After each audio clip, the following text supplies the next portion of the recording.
I believe it does, as I believe all the treatment that are considered for cancers are about that type of cancer, as I know you and I have been communicating a little bit about as technology and modern medical science learns more and more and more about all the different mutations and slices of the cancer pie. They're able to better identify and isolate certain treatments that impact certain types of cancer. I know that when they talk to me about my anaplastic oligodendroglioma with an IDH1 mutation and a co-deleted 1p19q mutation, they told me that this type of chemo, Temodar, is very, very effective against the specific type of cancer and mutations that I have. So I know that for my specific case, that was a great match. As I know that with all types of cancer, it's so diverse and there's so many different slices to that cancer pie.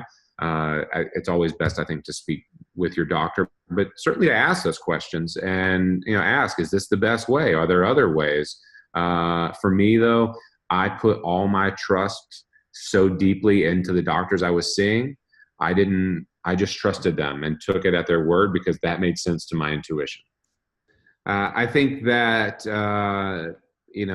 the internet is a valuable tool and could also be at your demise as well, meaning there are a lot of information out there. A lot of it is in words and language that I don't understand because I'm not a physician and I'm not an oncologist.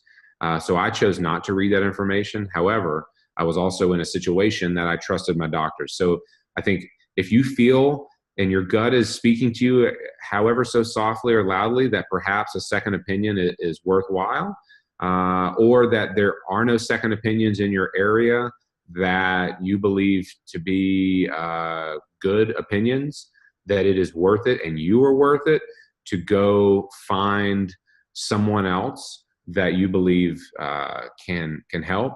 And I believe that, going back to the internet, take away WebMD and Googling about side effects or all that kind of stuff.